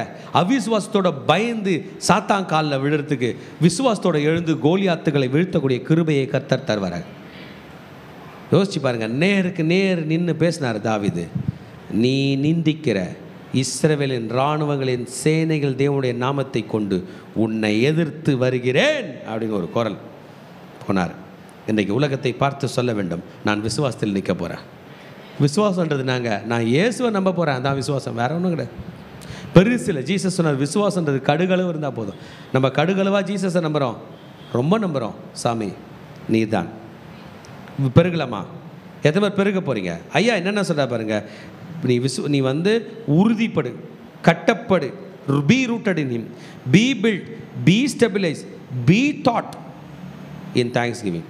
கட்டப்படு, நாட்டப்படு, உறுதியாயிரு, நன்றி சொல். கட்டப்படு இல்லை வேர்கொள், கட்டப்படு, உறுதியாயிரு, போதிக்கப்படு என்று நமக்கு கற்று தருகிறார். ஆனால் கொலோசிய சபை கொஞ்சம் லிசன் பண்ணுங்க, கொஞ்சம் லிசன் பண்ணுங்க. If the Hebrew had the Bible, Bible யார் கையில் இருந்துச்சு? ஹீப்ரூ கையில். If the Hebrew had the Bible, the Greek had the knowledge. கிரேக்கர்களுக்கு என்ன இருந்துச்சு? ரொம்ப படித்தவங்களாம் கிரேக்கர்கள் தான். யார் தான்? அவங்க தான். அரிஸ்டாட்டில், அது போல் பெரிய பெரிய ஞானிகள்லாம் யார் தான்? பிளாட்டோ, சாக்ரட்டிஸ் எல்லாமே தான் கிரேக். அப்போ விசுவாசம் ஒரு சைடு பைபிள் தூக்கிட்டு போவோம், உலகம் என்ன பண்ணோம்? ஞானம், உலக அறிவை தூக்கிட்டு தத்துவத்தை பேசும், ஞானத்தை சொல்லும். அப்போ என்ன ஆயிடுச்சுன்னா சபை நடுவில் நின்று நம்ம வந்து பைபிளை ஃபாலோ பண்ணலாமா, இது ஒரு ஆர்டிக்கலுக்கு இதை ஃபாலோ பண்ணலாமா, இதை ஃபாலோ பண்ணலாமா, இதை ஃபாலோ பண்ணலாமான்னு சாயுது. லௌகிக ஞானம் தான் வெளியில் காட்டும், வேத ஞானம் புஸ்தகத்தில் தான் இருக்குது. இப்போ சர்ச்சு கன்ஃபியூஸ் ஆயிடுச்சு. இது எப்படி போயிட்டு இருக்கும்போது ரோம் கையில் பவர் இருக்குது, ஹீப்ரூ கையில் பைபிள் இருக்குது, கிரேக் கையில் அறிவு இருக்குது, ரோம் கையில் கத்தி இருக்குது. சர்ச்சை நடுவில் நின்று பைத்தியப்படுது. இந்த பக்கம் போய் படிக்க போயிடலாமா, இல்லை ரோம் கூட மிலிட்ரியில் சேர்ந்துடலாமா? இப்போ இருக்கும்போது தான் சொல்கிறாரு, லௌகிக ஞானத்தினால் 8th verse. லௌகிக ஞானம் உலகத்தில் நான் நிறைய கற்றுப்பேன், உலகத்தில் நான் நிறைய கற்றுப்பேன். கிறிஸ்துவுக்கு அடுத்தது அல்ல. யாரை கற்றுக்கணும்? இயேசுவை கற்றுக்கணும். சொல்லாமா, நான் இயேசுவை அதிகமாய் படிக்க வேண்டும். நெக்ஸ்ட் மாயமான தந்திரம், இது இதை கற்றுக்கணும், அதை கற்றுக்கணும். முடியாது. உலகம் கொள்ளை கொண்டு போகக்கூடாது, அது மனுஷனுடைய பாரம்பரியம். உலக வழிபாடுகள் அது இயேசு அல்ல, அது இயேசு அல்ல. இயேசு எங்கே இருக்காரு? நம் கையில் உள்ள வேதத்தில் இருக்கிறார். ஆமென். ஏனென்றால் தேவத்துவத்தின் உள்ள பரிபூர்ணம் எல்லாம் சரீர பிரகாரமாக அவருக்குள் வாசமாய் இருந்தது. பைபிளில் சொன்னது போல் யாராலுமே வாழ முடியாதுங்க, ஒருத்தனால் கூட வாழ முடியாதுங்க. ஒரு மாம்சத்தில் உள்ள ஒரு மனுஷனால் கூட வாழ முடியாதுங்க நீங்கள் சொன்னீங்கன்னா. அப்படி ஒருத்தர் வாழ்ந்தார், அவர் தான் இயேசு. அப்படி ஒருத்தர் வாழ்ந்து காட்டினார், அவர் தான் இயேசு. அதான் ஐயா இங்கே சொல்கிறார். ஜீசஸ் மரித்து, இது 60ஆம் நூற்றாண்டில் எழுதுறாருன்னா, ஜீசஸ் மரித்து உயிர் தெரிந்து போய் ஜஸ்ட் 30 வருஷத்தில் எழுதுறார். ஜீசஸை பார்த்தவங்களாம் அங்கே இருக்காங்க. ஜீசஸை பார்த்த கிரேக்கர்களும் இருக்கிறாங்க, ரோமர்களும் இருக்கிறாங்க, எபிரேயர்களும் இருக்கிறாங்க. சொல்கிறாங்க, சரீர வடிவிலே வந்து பைபிள் பிரகாரம் ஒருத்தர் வாழ்ந்துட்டு போயிருக்காரு. அதை ஃபோக்கஸ் பண்ணி, ஏன்னா நீ church. See, we need to identify ourselves with church. உங்களை எத்தனை பேர் சபையோடு உங்களை ஐடென்டிஃபை பண்ணிக்க போகிறீங்க? எனக்கு நிறைய இடத்துல மனசாட்சி சொல்லும், நான் வந்து ஒரு ஸ்போர்ட்ஸ் ஃபிசியோதெரபிஸ்ட். நான் அந்த பக்கம் ஆண்டவர் சொல்லுவார், உன்னை அங்கேருந்து நான் கூட்டு வந்துட்டேன்டா, இப்போ என் கம்பெனியில் சேர்ந்துட்டேன். Identify yourself with me. அது நீ பேசுகிற நேரத்தில் பேசிட்டு போ. ஆனால் நீ யாரோட ஐடென்டிஃபை பண்ணணும்? என்னோட. மகளே, நீ யார்? நீ யார்? நீ யார்? Identify yourself with God. உலக ஞானம் ஒரு நாள் இல்லாமல் போகும். ஆமென். ஐயா இப்போ எக்ஸ்போஸ் பண்ணி வெளியே எடுக்கிறார். இன்னும் எக்ஸ்போஸ் பண்ணுறாரா? இந்த திருச்சபை எல்லாரும் சொல்கிறதையும் கேட்குது. என்னதுங்க? எல்லாம் சொல்கிறதையும் கேட்குது. இந்த வழி காமன் வழி இல்லை, அதனால் இங்கே குப்பை இல்லை. கொஞ்சம் படிக்கட்டு இறக்கி கீழே போனீங்கன்னா என்னன்னாலும் இருக்கும், அப்படி தானே? அந்த படிக்கட்டு இறங்கி கீழே போய் அண்ணன் ரோட்டுக்கு போனீங்கன்னா எதுனாலும் இருக்கும். வாழைப்பழ தோல் இருக்கும், மைக்கா கவர் இருக்கும், எதுனாலும் இருக்கும். நம்ம மனசும் அப்படி தானே? பைபிளை விட்டு வர்றது போகிறதெல்லாம் லீசன் பண்ணோம்னா எல்லாம் இருக்குது. அதுதாங்க டிசப்ஷன். சொல்லிக்கணும், வர்றது போகிறதுக்கெலாம் உள்ளே விடுறவன் நான் இல்லை, நான் இயேசுனுடைய மனவாட்டி. அவருக்கு மட்டும்தான் என் சரீரத்தில் இடம், அவருக்கு மட்டும்தான் என் நினைவில் இடம். அவருடைய லவ் லெட்டர் பைபிள். யாரோட லெட்டரை படிப்பேன்? ஜீசஸோட லெட்டரை மட்டும்தான் நான் படிப்பேன். உலக வழிபாடுகள் கிறிஸ்துவை பற்றினதல்ல, ஆனால் நம்முடையது யாரை பற்றினது? இயேசு கிறிஸ்து பற்றினதாயிருக்கு. சகல துரைத்தனங்களும் அதிகாரத்துக்கும் தலைவராயிருக்கிற அவருக்குள் நீங்கள் பரிபூர்ணம் உள்ளவர்களாக இருக்கு. சகல துரைத்தனம் என்றால் பிரின்சிபாலிட்டி அண்ட் பவர். பிரின்சிபல். ஒரு ஸ்கூலுக்கு போனால் யார் இருக்கார்? காலேஜுக்கு போனால் யார் இருக்கார்? யாருக்கு பவர் உண்டு? அவருக்கு தான். நம்ம பிரின்சிபல் பேர் என்ன பேர் சொல்லுங்கள்? ஜீசஸ். அல்லேலூயா. அந்த பிரின்சிபல்லாம் ரிட்டையர் ஆனாங்கன்னா அடுத்தது வந்துடுவாங்க. வேலை போயிடுச்சுன்னா அடுத்தது வந்துடுவாங்க. ஜீசஸ்ன்றவருக்கு ரிட்டையர்மெண்ட்டே கிடையாது, நிரந்தர பிரின்சிபல். எத்தனை பேர் விசுவாசிக்கிறீங்க? நான் இப்போயே சொல்லிட்டேன்ப்பா, என்னுடைய பிரின்சிபல் பேர் இயேசு. என்னுடைய அதிகாரி பேர், உங்கள் உயர் அதிகாரி பேர் என்ன பேர் சொல்லுங்கள்? உங்கள் உயர் அதிகாரி பேர் என்ன பேர்? உங்கள் ஆஃபீஸர் பேர் என்ன பேர்? உங்கள் பாஸ் பேர் என்ன பேர்? உங்கள் தலைவர் பேர் என்ன பேர்? அல்லேலூயா. நான் எப்போதும் ப்ரே பண்ணும்போது பண்ணுவேன், அப்பா நீ அன்பின் ராஜாவாக இருக்கப்பா. நீ அன்பின் ராஜாவாக இல்லாமல் நிஜமான கிரீடம் சூட்டின ராஜாவாக வந்தால் கூட நான் உன்னோட பிரஜையாக தான் இருப்பேன். அல்லேலூயா. உன்னுடைய அதிகாரத்துக்கு நான் கட்டுப்பட்டிருப்பேன். என் கையில் உங்கள் அதிகாரத்தை நீங்கள் செலுத்தலாம், என் கையில் அதிகாரமாக பேசலாம், என்னை நீங்கள் ஆளலாம். அதான் பாடுறோம், ஆளுகை செய்யும் ஆவி ஆனவர். அவர் ஆளுனார்னா எப்படி இருக்கும்? நமக்கு நல்லது. நல்ல ராஜா இருந்தால் நாடு நல்லா இருக்கும். நமக்கு ஒரு நல்ல ராஜா இருக்கார், இயேசு. இதை தான் அவர் சொல்லுகிறார். ஆல் பிரின்சிபாலிட்டிஸ் எல்லாமே அவருக்கு தான். ஆமென். அல்லேலூயா. இப்போ ப்ராப்ளம் என்ன பாருங்கள், இந்த கொலோசிய சபைக்கு என்ன ப்ராப்ளம் இருந்துச்சு, என்னென்னலாம் நம்ம அட்ரஸ் பண்ணோம்? நீங்களும் யூதர்கள் போல் என்ன பண்ணிடணும்? ப்ராப்ளம் சொன்னேனே. ஒன்று, விருத்த சேதனம் பண்ண இவங்களுக்கு கன்ஃபியூஸ் நடக்குது. ரெண்டாவது, ஏஞ்சலிக் வர்ஷிப். அடுத்தது பைபிள் நாலேஜ், நம்ம உலக நாலேஜ். கொலோசிய சபையோட ப்ராப்ளம் நான் ஸ்டார்டிங்லேயே சொன்னேன் இன்ட்ரடக்ஷனில். 3 ப்ராப்ளம். ஒன்று என்ன? யூதனா மாறிடு. யூதனோட காலில் கையில் விழுந்து, இல்லை யூதன் வீட்டில் பொண்ணு எடுத்து பொண்ணு கொடுத்து ஏதோ ஒன்று பண்ணினா ஆயிடு, நீங்கள் விருத்த சேதனம் பண்ணிக்க. ரெண்டாவது, உனக்கு 2 தேவ தூதர்கள்லாம் இருக்கிறாங்க, அதை பண்ணிக்க. மூன்றாவது, கிரேக்கர் கையில் ஞானம் கற்றுக்க, அரிஸ்டாட்டில் கையில் போ, இதுவும் வேணும் அதுவும் வேணும் அப்படின்ட்டு பைபிளை விட்டு பிரிக்கிறாங்க. இப்போ ஐயா அந்த விருத்த சேதனத்தை பற்றி அட்ரஸ் பண்ண பாரு. நீங்கள் கிறிஸ்துவை ஏற்றுக்கொண்டீர்கள் என்றால் கையில் செய்யப்படாத ஒரு விருத்த சேதனம் இருக்குது, அது நீங்கள் மாறிட்டீங்க. உங்களுக்கு புரியுதா? கிறிஸ்துவை ஏற்றுக்கொண்டா என்ன விருத்த சேதனம் அடைகிறோம்? நம்ம கையால் செய்யப்படாத விருத்த சேதனம், மனதில் விருத்த சேதனம் படுறோமா இல்லையா? ஆண்டவருடைய வசனம் நம்மளை கரெக்ட் பண்ணுதா இல்லையா? we are being corrected, we are being disciplined. விருத்த சேதனம் என்பது கவனன்ட். நான் விருத்த சேதனம் செய்தேன், 8ஆம் நாளில் என் குழந்தை ரத்தம் சிந்துச்சு இந்த ஆண்டருக்காகன்னு நாங்களும் ஆண்டவரை ஒன்றுன்றா. நாம் என்ன சொல்கிறோம்? ஞானஸ்தான தொட்டியில் ஞானஸ்தானம் பெற்றேன், இனிமேல் என் மனசை விருத்த சேதனம் பண்ணிட்டேன் என் ஆண்டருக்காக, என் மனசை இனிமேல் அவர் கையில் கொடுக்குறேன். அல்லேலூயா. பாருங்கள், ஞானஸ்தானத்தில் அவரோடு கூட அடக்கம் பண்ணப்பட்டவர்களாகும், அதனாலே அவரை மரித்தொழுந்து எழுப்பின தேவனுடைய செயலின் மேல் விசுவாசத்தினால் அவரோடு கூட எழுந்தவர்களாகவும் இருக்கிறீர்கள். இப்போ பேப்டிசம் பற்றி பேசுகிறாரு. யூத மதத்தில் போனால் எதை பற்றி பேசுவாங்க? ஃபஸ்ட்டே விருத்த சேதனம் தான். இங்கே வந்து எதை பற்றி பேசுவாங்க? பேப்டிசம். ஆனால் எங்கேயுமே ரட்சிப்பு பற்றி பேச மாட்டாங்க. ரட்சிப்புனா என்னை என் கர்த்தர் காப்பாற்றினார். அல்லேலூயா. அக்கிரமங்களை மன்னிக்கிறது, நமக்கு எதிரடையாக இருந்த கட்டளைகள் எல்லாவற்றையும் குலைத்து சிலுவையிலே ஆணி அடித்து நமக்கு விரோதமாக இருந்த துரைத்தனங்கள் அதிகாரங்கள் எல்லாவற்றையும் வெளிகரமாக்கி சிலுவையிலே நமக்காக வெற்றி சிறந்தார். நமக்கு விரோதமாக ரூல் இருந்துச்சுங்க, நமக்கு விரோதமாக சட்டம் இருந்துச்சு, நமக்கு விரோதமாக பிடி வாரண்ட் இருந்தது, நம்ம மேலே மரண தண்டனை இருந்தது, இவன் பிறந்ததுமே சாகடிக்கணும்னு. ஏன்? நம்ம மூதாதியார் பாவம் செய்தாங்க. எல்லாவற்றையும் எடுத்து சிலுவையிலே தான் மரித்து தன் இரத்தத்தை சிந்தி நம்முடைய சாபத்திற்கு சிலுவையிலே ஆணி அடித்து வெற்றி சிறந்தார். ஆமென். சிறந்தாரா? சிறந்தார். இன்றைக்கு நம்ம உயிராக இருக்கிறதுக்கு காரணம் நம்மளா இயேசுவா? நம்ம ஜெயிச்சோமா? இயேசு ஜெயிச்சாரா? விட்டுட்டு உலகத்தை பற்றி பேசலாமா? 16th verse அட்ரஸ் பண்ணுறாரு. போஜனத்தை பற்றி பேச வந்துட்டாங்களா?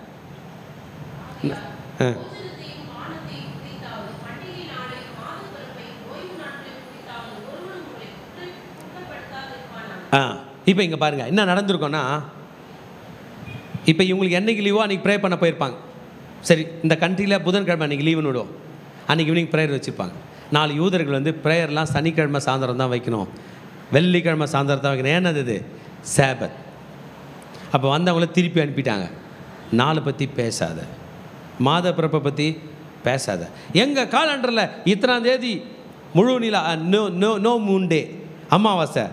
ஆனால் ரோம கேலண்டரில் வேறு நாள், யூத கேலண்டரில் வேறு நாள், கிரேக்க கேலண்டரில் வேறு நாள். இதை கொஞ்சம் பேர் ஸ்டடி பண்ண போயிட்டான், ஜபத்துக்கு வரல. ஏன் இப்படி பண்ணுறீங்க? போஜனம் எதை சாப்பிடலாம், அதான் சாப்பிடக்கூடாது. இல்லை, யாரோ ஒருத்தர் ஃபிஷ் ஃப்ரை எடுத்துன்னு வந்துட்டாங்க, அந்த ஃபிஷ்ஷில் என்ன இல்லை, செதில் இல்லை, அவ்வளோதான். அதை பற்றி ஒரு பெரிய டிபேட்டு. ஏன்னா யூதர்கள்னா மீன் சாப்பிட மாட்டாங்க, செதில் இல்லைன்னா சாப்பிட மாட்டாங்க, இறகு இல்லைன்னா சாப்பிட மாட்டாங்க. யாரோ ஒருத்தர் வஞ்சிரம் மீன் எடுத்துகிட்டு வந்துட்டான், சாப்பிட மாட்டாங்க, பெரிய பிரச்சனை பண்ணுறாங்க. இது எல்லாத்தையும் ஒருவனும் உங்களை குற்றப்படுத்தாது இருப்பானாங்க. அப்படின்னா என்ன அர்த்தம்? நான் கவனிங்க, தப்பே பண்ணாமல் குற்ற மனப்பான்மை நமக்கு வரும். யாருக்குன்னா வந்துக்குது அது? அடுத்தது அது ஒரு விஷயமாகவே இருக்காது, இருந்தாலும் குற்றப்படுத்தும். பாருங்கள், ஒருத்தன் சொல்கிறான் எக்ஸாம் எழுத போகிறான், படிச்சுட்டு போகல, அது அவனுக்கு கில்ட்டியாக இல்லை. நான் படிக்கலைன்னு சொல்ல, ஏன்னா அவர் பார்த்து முறைச்சாரு, எனக்கு அதில் இந்த மனசே சரியில்லை, பரீட்சையே எழுத முடியல அப்படின்றான். ஆனால் பாவி, லட்சக்கணக்கில் ஃபீஸ் கட்டி உன்னை எக்ஸாம் எழுதலைன்ற குற்ற மனப்பான்மை வராமல் என்னை பார்த்து முறைச்சதுக்கு என்ன பண்ணுறான்? இது ராங்கான குற்றப்பான்மையா இல்லையா? அப்படி தான் ராங் இது. ஏன் அவங்க எனக்கு சோத்திரம் சொல்ல? ஒருவேளை நான் நகை போட்டு போலியோ, ஒருவேளை நகை போடாதனால பண்ணாங்களோ, இப்படி பண்ணாங்களோ. நோ, இப்படிப்பட்ட குற்றம் உனக்கு வேண்டாம். நான் சொல்கிறது ரைட்டா இல்லையா? எதுக்கு நம்ம கில்ட்டாக ஃபீல் பண்ணுறோம்? இது அவசியமானா கில்ட் ஃபீல் பண்ணோம், இல்லைன்னா படக்கூடாது. ஜீசஸ் சொன்னார், பாவங்களை தான் உய்த்து ஆராய்ந்து மன்னிப்பு கேட்கணும். அவசியம் இல்லாததெல்லாம் போய் உய்த்து ஆராய வேண்டும் என்ற அவசியம் இல்லை. அதனால நான் தப்பு பண்ணிட்டேன், இதனால் பண்ணேன், என்னை மன்னிச்சிருங்க, டீட்டெயிலாக போய் ப்ரே பண்ணி சாரி கேட்கணும். அவசியம் இல்லாததுக்கு பண்டிகைக்கும் நாள் பார்க்கறதுக்கும் வேண்டாம். ஆமென். அவைகளை பற்றி எக்ஸ்பிளைன் பண்ணுறாரு பாருங்க. அப்போனா ஐயா பண்டிகை இல்லையா, போஜனம் இல்லையா, மாத பிறப்பு இல்லையானா, இது கிறிஸ்துவை பற்றி வருங்காலத்துக்கு நிழலாக இருக்கிறது. பண்டிகைகள் பற்றின ஸ்டடிலாம் யாரை தான் காட்டுது? ஜீசஸ். யூத மதம் யாரை காட்டுது? ஜீசஸ். மாத பிறப்பு யாரை காட்டுது? ஜீசஸ். சுக்கோத் பண்டிகை யாரை காட்டுது? ஜீசஸ். அப்படி படிங்கன்னா இவங்க எப்படி போயிட்டாங்க? ஏதோ படிக்கிறாங்க, எவ்ரிதிங் irrelevant. பாருங்க, கணுக்களாலும் கட்டுக்களாலும் உதவி பெற்று இணைக்கப்பட்டு தேவ வளர்ச்சியாய் வளர்ந்து இருக்கிற சரீரம் முழுவதையும் ஆதரிக்கிற தலையை பற்றி கொள்ளாமல் மாயமான தாழ்மையிலும் தேவதூதர்களுக்கு செய்யும் ஆராதனையிலும் விருப்பமுற்று காணாதவைகளிலே துணிவாய் நுழைந்து தன் மாம்ச சிந்தையினாலே வீணாய் இருமாப்பு கொண்டிருக்கிற எவனும் உங்கள் பந்தய பொருளை நீங்கள் எழுந்து போகும்படி உங்களை வஞ்சியாது இருக்க பாருங்கள். இங்க பாருங்க, தலை தான் ஜீசஸ், கிறிஸ்து தான் தலைவர். அவரை விட்டுட்டு என்ன பண்ணிட்டாங்களாம்? மாயமான தாழ்மை. இது கொஞ்சம் பாருங்க. இப்போ பாஸ்டமாக சொன்னாங்க பாருங்க, இந்த அரிஸ்டாட்டலு, பிளாட்டோ, சாக்ரட்டிஸ்லாம் இருக்காங்களே, இவங்களாம் ஞானிகளில் கையில் காசு வச்சுக்க மாட்டாங்களாம். இது கிரீக் ஃபிலாசபியில், அவங்கள பற்றி எனக்கு பெருசாக தெரியல. ஏழைகளாக இருப்பாங்களாம், கையில் காசு சிலர் பிச்சை எடுத்து கூட சாப்பிடுவாங்களாம், அறிவாளியாக இருப்பாங்களாம். ஒரு குரு மாதிரி. அந்த குரு கையில் என்ன இருக்காது? சாப்பாடு இருக்காது, போட்டுக்க ட்ரெஸ்ஸு கூட இருக்காது, கையில் ஓடு வச்சுருப்பாங்க. ஆனால் எப்படி இருப்பாங்க? ஞானம், நான் எல்லாத்தையும் திறந்தேன்னுவாங்களாம். அதை மாயான தாழ்மை என்று சொல்லிட்டார். ட்ரெஸ்ஸு கூட போட்டிருக்க மாட்டாங்க, ஆனால் எப்படி பேசுவாங்க? ஆமாம், அந்த மன்னர்கள் கையில் போய் கையில் விழுந்து அவங்க ஃபேமிலிக்கு வேண்டியதை வாங்கி வரணும் மாதமானா. ரோம மன்னர்கள் கையில், கிரேக்க மன்னர்கள் கையில். அது என்ன சொல்லிட்டார் பவுல்? மாயான தாழ்மை. அப்புறம் தேவதூதர்களுக்கு ஆராதனை. அப்போ எந்தெந்த தேவதூதர்கள்லாம் வந்திருப்பாங்க? சென்ட் மைக்கேல் ஆகிட்டுருப்பார், சென்ட் கேப்ரியல் ஆகிட்டுருப்பார், வேறு என்ன, லூசிஃபரும் செயின்ட் ஆகிட்டுருப்பார். இப்படி தேவதூதர்களுக்கு ஆராதனை. இப்படி துணிவாய் நுழையாதீங்க. உங்களுக்கு தெரியும், எங்கே 2 அல்லது 3 பேரை நாமத்தினாலே கூடுகிறீர்களோ அங்கே நான் இருக்கிறேன். நீ கண்ணை மூடி ஜெபம் பண்ணாலே கிறிஸ்து வருவார். இங்கே தேவதூதர் எங்கேருந்து வருவார்னு போட்டிருக்கு. நீ ஏன் தேவதூதர்களை வணங்குகிறாய்? உங்களுக்கு புரியுதா? அது இருமாப்பா வணங்குறாங்களா? பந்தய பொருளை இழந்தாங்க, இவங்களாம் ரட்சிக்கப்பட்டவங்க, ஞானஸ்தானம் பெற்றவர்களை பற்றி சொல்லுகிறார். இந்த உலகத்தின் வழிபாடுகளுக்காக கிறிஸ்து மரித்தது உண்டானால் இந்த அவர் மரிக்கவில்லையே, உலகத்தின் வழிபாடுகளுக்காக மரிக்கவில்லையே, இந்த உலகத்தின் வழிபாடுகளுக்காக நீங்கள் பிழைக்கணும்னு அவசியம் இல்லையே, கிறிஸ்துக்காக மாத்திரம் பிழைக்க வேண்டும். ஆமென். புதுசாக தொடாதே, ருசி பாராதே, தீண்டாதே என்கிற கட்டளை உனக்கு வேண்டாம்.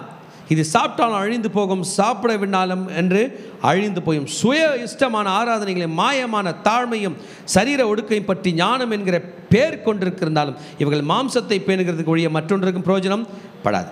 என்னவா ஞானமா? எது ஞானம்?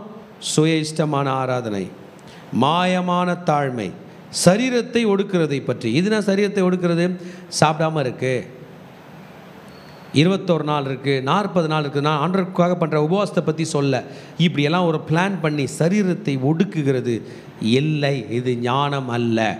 சொல்லிட்டு முடிக்க போகிறார். கிறிஸ்து தான் ஞானம். கிறிஸ்துவை பற்றி அறிகிற அறிவு தான் அறிவு. கிறிஸ்து கிறிஸ்து கிறிஸ்துன்னு முடிக்க போகிறாருங்க. இன்றைக்கி நம்ம லைஃப்பில் இன்றைக்கி பிரதானமாக எது இருக்குது? நம்ம ஏஞ்சி நிற்கலாம். பயம் பிரதானமாக இருந்துச்சுன்னா பயத்தை வணங்குறோன்னு அர்த்தம். தூக்கி தள்ளுங்க பின்னாடி. கர்த்தர் பார்த்துப்பார் என் வருங்காலத்தை, என் பிள்ளைய கர்த்தர் பார்த்துக்குவார், என் வாழ்க்கையை கர்த்தர் பார்த்துப்பார். நீ ஏன் முன்னாடி வர? பின்னாடி போ. பயமே உலகம் தான் கற்றுக் கொடுத்துச்சு பயப்படுன்னு. கவலையே பின்னாடி போ. கிறிஸ்து தான் பிரதானம். எத்தனை பேர் கிறிஸ்துவ பிரதானமாய்? கிறிஸ்து பிரதானம் சொல்லுங்கள். கிறிஸ்து தான் பிரதானம். கிறிஸ்துவை பற்றின அறிவு, கிறிஸ்துவை பற்றின ரகசியம் எனக்கு வேண்டும், கிறிஸ்துவை பற்றின ஞானம் எனக்கு வேண்டும், கிறிஸ்துவை பற்றின ஞானம் எனக்கு வேண்டும். ஷிகாராபாதாலா ரைகாதாலபோ ஷேரே கேதேரேபே ரே தே ரே பே ரே பே ரே பே ரே பே ரே பே ரே பே ரிகாதாரபா ரபா ரே பே ரே பே ரே பே ஷரபாகாரா ரிகாதாலபா ரபா.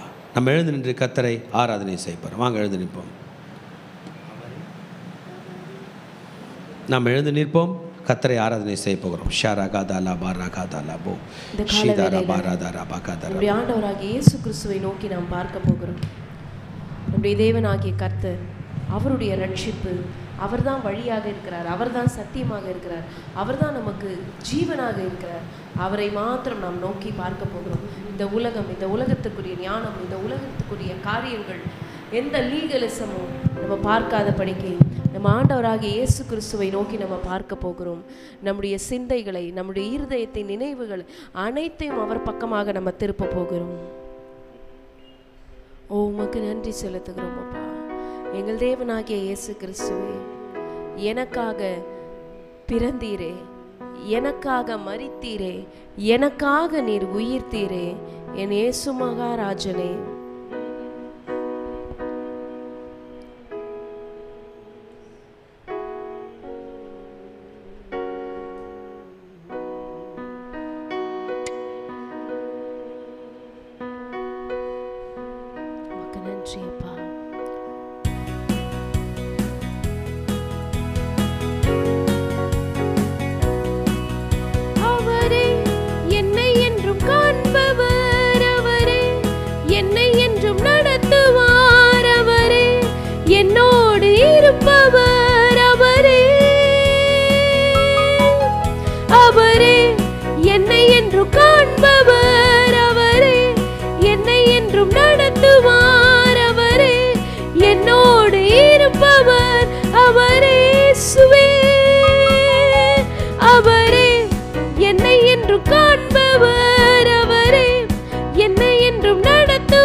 தண்ணீர் மீது நடந்தார், அவர் காற்றையும் கடலையும் அதட்டினார்.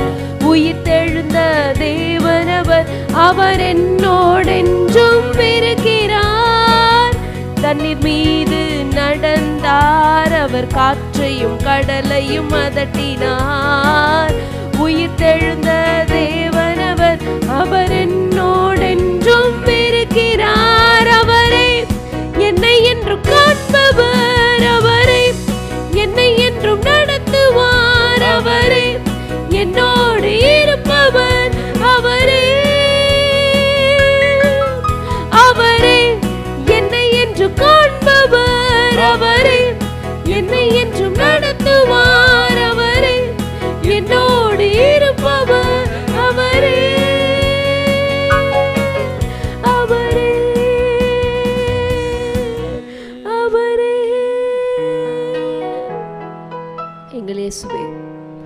அப்பா இந்த கால வேளையில உடைய வேதத்தில் உள்ள புதை பொருள்களை காணும்படி உங்களுடைய கண்களை திறந்தீரே, உமக்கு நன்றி செலுத்துகிறோம். எங்களுடைய செவிகளை திறந்தீரே, உமக்கு நன்றி செலுத்துகிறோம். அப்பா, எங்களுடைய ஆத்துமாக்களை உயிரடைய செய்தீரே, உமக்கு நன்றி செலுத்துகிறோம். அப்பா, இந்த வேளையிலும் எங்களோடு கூட நீர் பேசுவீராக. இயேசுவின் நாமத்தில் பிதாவே, ஆமென். இன்றைக்கு நாம் தியானித்த கொலோசியருக்கு எழுதின நிருபம் 2ஆம் அதிகாரத்துல 6ஆம் வசனத்தையும் 7ஆம் வசனத்தையும் உங்களுக்காக வாசிக்கிறேன். ஆகையால் நீங்கள் கர்த்தராகிய கிறிஸ்து இயேசுவை ஏற்றுக்கொண்டபடியே அவருக்குள் வேர் கொண்டவர்களாகவும் அவர் மேல் கட்டப்பட்டவர்களாகவும் அவருக்குள் நடந்து கொண்டு நீங்கள் போதிக்கப்பட்டபடியே விசுவாசத்தில் உறுதிப்பட்டு ஸ்தோத்திரத்தோடே அதிலே பெருகுவீர்களாக என்று பவுல் அப்போஸ்தலர் நமக்கு எழுதியிருக்கிறார். தேவஜனமே, இந்த வசனத்துல இந்த கொலோசிய சபைக்கு விரோதமாக இருக்கிற எல்லா மார்க்க பேதங்கள் நடுவுல அவர்கள் என்ன செய்ய வேண்டும்ங்கிறத இந்த 2 வசனத்துல அவர் கூறியிருக்கிறார். ஒரு பக்கம் கொலோசிய சபைக்கு லீகலிசம், நியாய பிரமாணத்தை குறித்தும் தூதர்களுடைய வழிபாடு குறித்தும் கிரேக்கர்களுடைய ஞானத்தை குறித்தும் குழப்பம் வரும் பொழுது பவுல் அப்போஸ்தலர் போல்டா நின்னு சொல்றாரு, நீங்க கிறிஸ்துவுக்குள் வேர் கொண்டவர்களாக இருக்கணும், கிறிஸ்துவின் மேல் கட்டப்பட்டவர்களாக இருக்கணும், கிறிஸ்துவுக்குள் நீங்க நடக்க வேண்டும். அன்றைக்கு இந்த மார்க்க பேதம் சபையை கலங்கடித்தது என்றால், இன்றைக்கு என்ன காரியம் நம்முடைய சபையை கலங்கடித்துக் கொண்டிருக்கிறது என்றால், எல்லா தொழில்நுட்பங்களும், எல்லா டெக்னாலஜியும், எல்லா ஆர்டிபிஷியல் இன்டெலிஜென்ஸும் சேர்ந்து சபையை ஆண்டவராகிய இயேசு கிறிஸ்துவினிடத்திலிருந்து பிரித்து கொண்டு செல்கிறது. இது இப்படிப்பட்டதான ஒரு மாயை. இன்றைக்கு தேவனாகிய கர்த்தர் நம்மை பார்த்து சொல்லுகிறார், be rooted in Christ. நம்ம கிறிஸ்துவுக்குள்ள வேர் கொண்டவர்களாக இருக்கலாம். பல இடங்களில ஆண்டவராகிய இயேசு கிறிஸ்துவை வணங்க வேண்டிய மனிதர்கள் ஏஐ என்று சொல்லப்படுகிற இந்த ஆர்டிபிஷியல் இன்டெலிஜென்ஸை பயன்படுத்தி ஆராதனைகளை நடத்துகிறார்களாம், செய்தியை கொடுக்கிறார்களாம். ஆனா இன்றைக்கு ஆண்டவர் சொல்றாரு, எனக்குள்ள நீங்க வேரூன்றி வளரணும்னா கர்த்தருடைய வார்த்தை இருக்க வேண்டும். How important is God's word? ஆண்டவருடைய வார்த்தை தான் நம்மளை வழிநடத்துகிறதாக இருக்க வேண்டும். எந்த ஏஐயோ, எந்த டெக்னாலஜியோ, எந்த உலகத்திற்குரிய ஞானமோ, நம்மளுடைய வாழ்க்கையில நம்ம பெற்ற அனுபவங்களும் நம்மை நடத்தக்கூடாது. கர்த்தருடைய வார்த்தை. இன்றைக்கு நம்மளுடைய வேர் எந்த இடத்துல இருக்கிறது? கர்த்தருடைய வார்த்தையில நம்ம வேர் கொண்டவர்களாக இருக்க வேண்டும். கர்த்தருடைய வார்த்தைக்கு நேராக நம்முடைய சிந்தைகளை நாம் திருப்ப வேண்டும். இதோ இந்த வேளையில கூட நம்முடைய குரல்களை உயர்த்தி நம்ம ஆண்டவரிடத்துல ஜெபிக்க போகிறோம். நம்ம பகுதியில இருக்கிற இந்த மார்க்க பேதங்களுக்கு விரோதமாக நம்ம ஒருமனப்பட்டு நம்ம ஜெபிக்கலாமா? ஓ ரிபலதி ஆஷபரபலதி அக்கரபலபதரபலபா, ஓ ரிபலதி ஆந்தனரவாக்கரபலபதரபா, ஷபரபலதி ஆக்கரபலபா. ஆண்டவரே, அவர்களுடைய குருடாக்கப்பட்டிருக்கிற கண்களை நீர் திறப்பீராக, செவிடாக்கப்பட்டிருக்கிற செவிகளை திறப்பீராக. அப்பா, இன்றைக்கு வேதத்தில் உள்ள புதை பொருளை காணும்படிக்கு எங்களுடைய கண்களுக்கு நீர் கிருபை செய்தீரே. இதோ மார்க்க பேதத்தினால கட்டப்பட்டிருக்கிறவர்களுக்காக ஜெபிக்கிறோம். மார்க்க பேதத்துக்கு நடுவாக நடந்து அவர்களை திசை திருப்புகிறவர்களுக்காக ஜெபிக்கிறோம். இயேசுவின் நாமத்தினால, நசரேயனாகிய இயேசுவின் நாமத்தினால, ஜீவிக்கிற அதிகாரமுள்ள இயேசுவின் நாமத்தினால we release them. கர்த்தருடைய தேவனாகிய ஆவியானவர் எங்கள் மேல் இருக்கிறீர். சிறைப்பட்டவர்களை விடுதலை செய்வீராக. கட்டப்பட்டவர்களை கட்டவிழ்த்தலை கூறுகிறோம். கட்டப்பட்டவர்களுக்கு கட்டவிழ்த்தலை கூறுகிறோம். ஓரிபலதி ஆஷபரபல கரபலபவா. எங்க சபைகளில எழும்பிக் கொண்டிருக்கிற மார்க்க பேதத்தின் ஆவியை உன்னை சபிக்கிறோம். உன்மேல அக்கினியை போடுகிறோம். உனக்கு இடம் இல்ல. இதோ கிறிஸ்துவுக்குள்ள நாங்க வேர் கொண்டவர்களாக, கிறிஸ்துவுக்குள் நாங்க வேர் கொண்டவர்களாக நடக்க நீங்க உதவி செய்யுங்கப்பா. எங்க பிள்ளைகள், எங்கள் தலைமுறைகள் அனைவரும் உமக்குள்ள வேர் கொண்டவர்களாக வாழ தேவனாகிய கர்த்தர் நீங்க உதவி செய்யுங்க தகப்பனே. எங்கள் ஒவ்வொருடைய ஆத்துமாவை உம்முடைய கரங்களில ஒப்பு கொடுக்கிறோம். நாங்க உமக்குள்ள வேர் கொண்டிருக்கணும், உங்க மேல கட்டப்பட்டிருக்கணும், உங்களுக்குள்ள நடக்கணும். நாங்க மட்டும் இல்ல, எங்க பிள்ளைகளும் நடக்கணும். நமக்காக மரித்தார், அவர் நமக்காக உயிர்த்தார். நம் பாவம் கழுவ தன்னை சிலுவையிலே அவர் தந்தார். நமக்காக மரித்தார், அவர் நமக்காக உயிர்த்தார். நம் பாவம் கழுவ தன்னை சிலுவையிலே அவர் தந்தார். அவரே என்னை என்றும் காண்பவர், அவரே என்னை என்றும் நடத்துவார். அவரே என்னோடு இருப்பவர், அவரே